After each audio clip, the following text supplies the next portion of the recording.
Lo primero, el tema de esta reunión, de este encuentro, los desafíos de la educación de cara a un mundo complejo. Y aquí me voy a detener para comentar que mis referencias a la educación van a salir de lo que es comentar el tema de la educación regular, el tema de la educación escolar como lugar común al cual habitualmente hacemos referencia. Y en segundo lugar, compartir por qué esto del mundo complejo, desde mi perspectiva, desde mi punto de vista. A mi parecer estamos transitando un cambio epocal, un cambio de época profundo, se da en pocos momentos en la historia.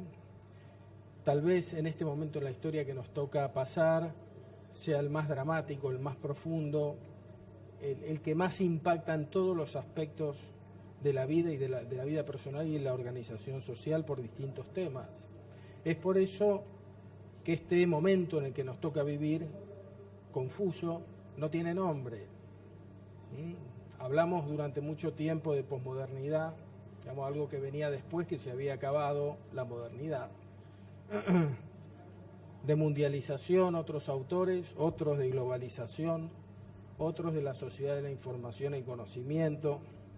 Y asistimos en los últimos 25 o 30 años a una cantidad de diagnósticos que nos predecían el fin del Estado-Nación. Recuerdo a Kenichi Omae con ese tema. El choque de civilizaciones, dramático conflicto global entre civilizaciones que no se ha producido en la escala que estaba previsto en este momento y que se predecía.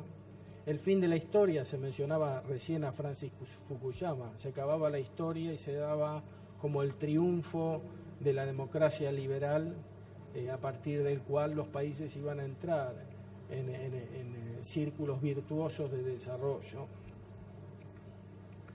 Y otra serie de previsiones y de categorizaciones cuyo primer elemento, cuya primera referencia que nos dan es que estamos en un momento de la historia en el cual no tenemos demasiadas o no tenemos categorías para definirla de la manera que teníamos categorías para definir tiempos anteriores, o por lo menos la sociedad industrial en la cual funcionamos los últimos 250, 300 años, depende de quién lo diga. Lo que sí existe es una coincidencia generalizada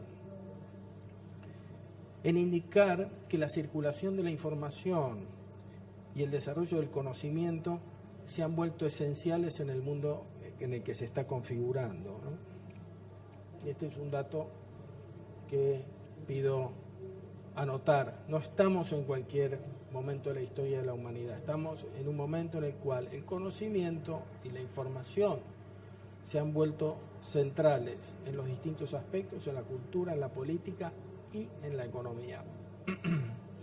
Se suman los tradicionales factores de la producción: tierra, trabajo, capital, conocimiento. Siempre estuvo el conocimiento como factor de poder, hoy lo es con una profundidad y de una manera como nunca antes en la historia de la humanidad.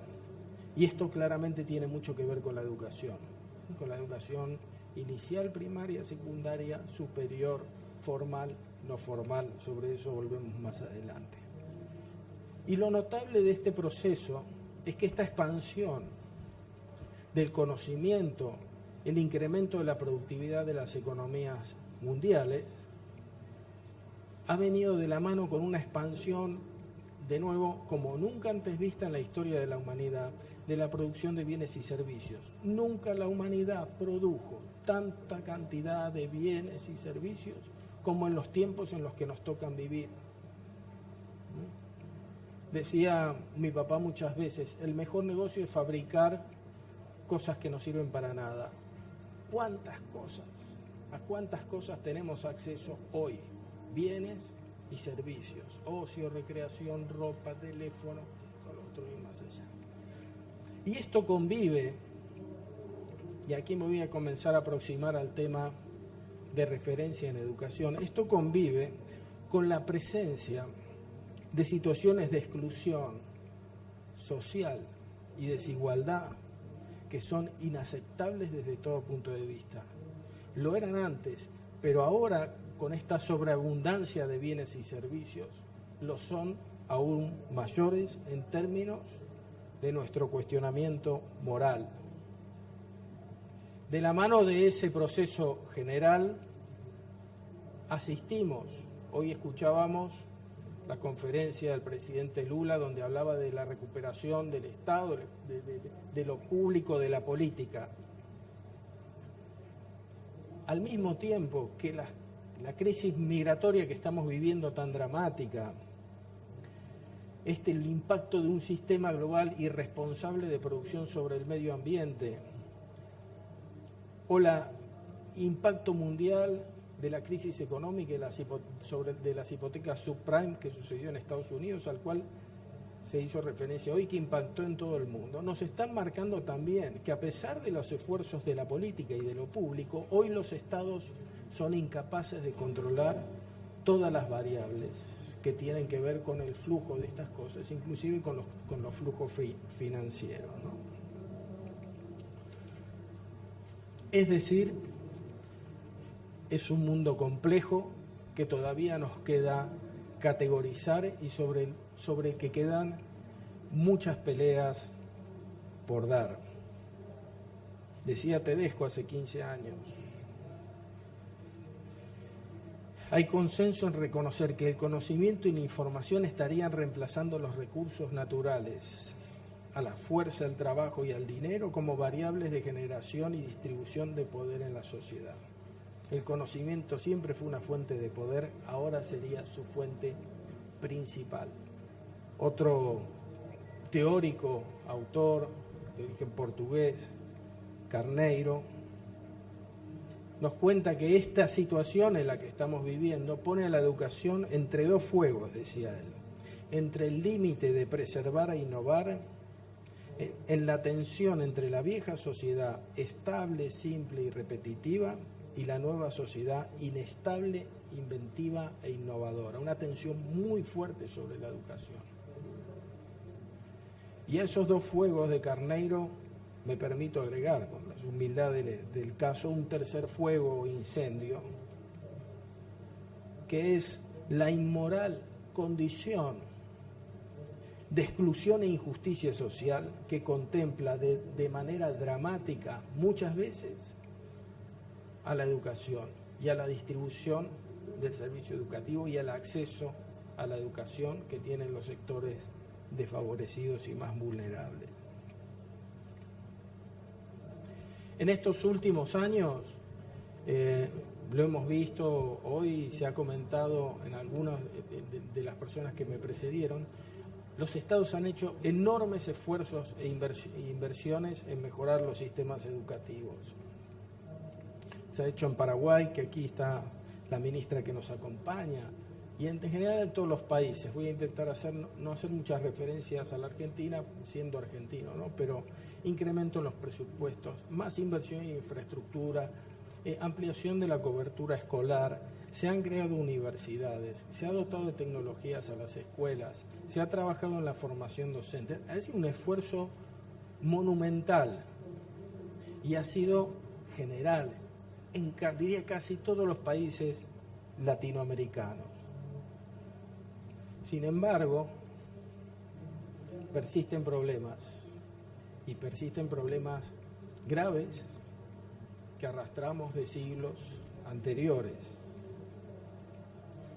Hoy, y estas cifras que voy a dar son relativas, depende de quién las dice, pero no importa si hay más o menos, lo que importa es poner en valor la problemática, ¿no?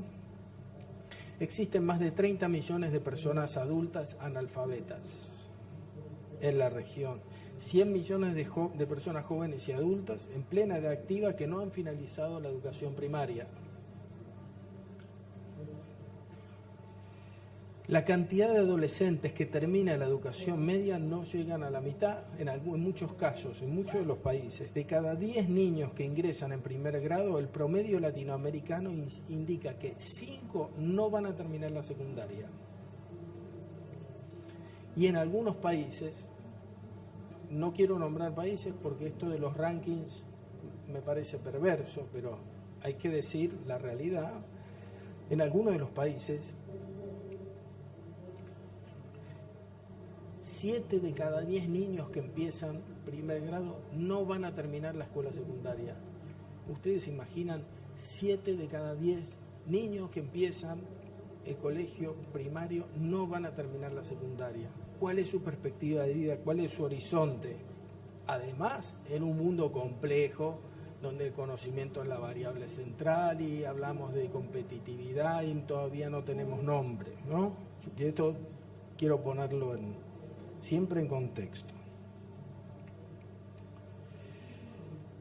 Además de estas cifras, que son promedios, después hay que bajar a la realidad y uno tiene el mundo rural, donde estas realidades se agudizan dentro de los países. En poblaciones rurales, en poblaciones alejadas, hay un creciente trasvasamiento de la población rural a las ciudades.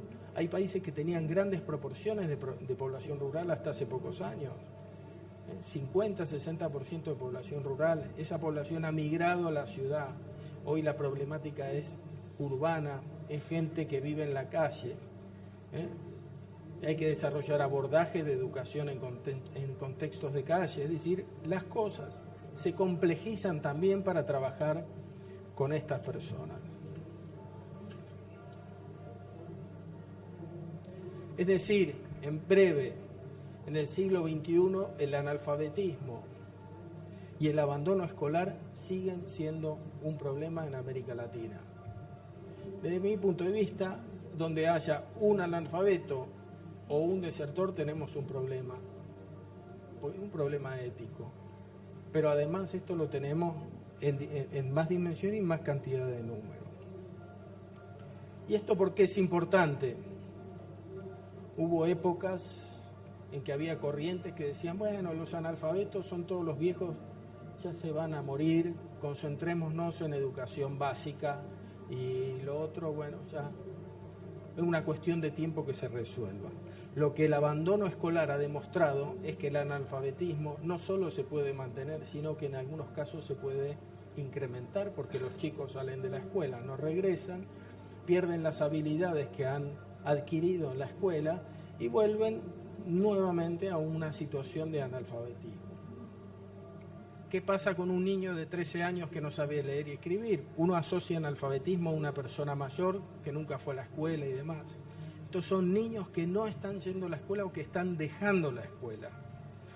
Por eso quería mostrar esta foto, porque me parece ilustrativa de una situación general, muchas veces invisible cuando pensamos en la educación, solo en la educación formal y en las escuelas, pero que da cuenta de una realidad que existe.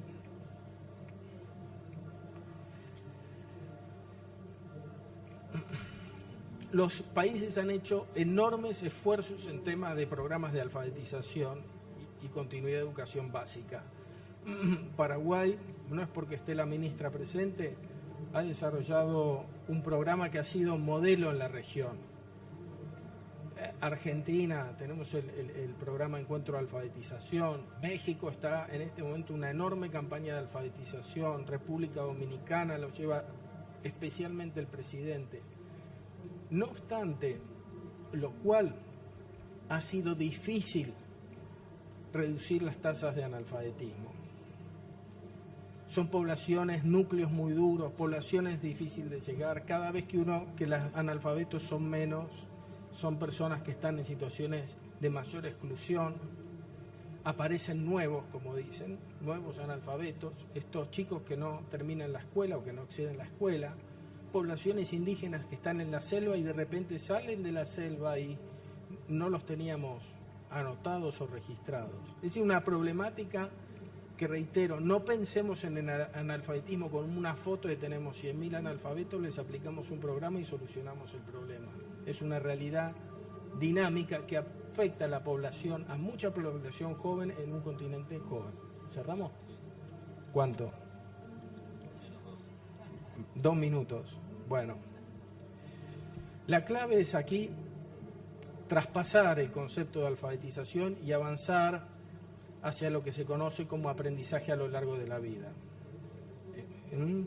Se trata de entender el aprendizaje como un proceso continuo que no comienza ni termina en la escuela y tampoco, desde nuestro punto de vista, se encuentra ligado exclusivamente al desarrollo de demandas en el mercado laboral. Esto lo han hecho los países, pasaron de programas de alfabetización a programas de alfabetización y educación básica, a programas de alfabetización y aprendizaje a lo largo de la vida, alfabetización básica, media, formación profesional. Voy a saltear esto. Bueno, 2 párrafos más y termino. Se trata de poner a dialogar la educación no formal con la educación formal, entre los distintos niveles y formatos, hacer trayectorias que permitan pasar de una a otra modalidad educativa, que permita desde que nacemos hasta que morimos tengamos acceso a oportunidades de aprendizaje. Esto puede parecer poético, pero Corea ha incluido esto en su constitución, Japón en su Ley Nacional de Educación, la Unión Europea lo tiene como iniciativa y como proyecto, y en América Latina, Bolivia, Brasil, Argentina, Chile, Paraguay están desarrollando iniciativas en esta característica y esta dirección. Último párrafo, lo leo. Una sociedad alfabetizada donde el aprendizaje se ejercite como un proceso continuo y a lo largo de la vida y la educación se entienda como un derecho fundamental de las personas, permitirá crear mejores condiciones de ejercicio de la ciudadanía y acceso al mercado de trabajo, de realización personal y social, porque nadie se realiza en una sociedad que no se realiza, en un mundo para el cual el conocimiento se ha constituido en un rasgo predominante. Muchas gracias.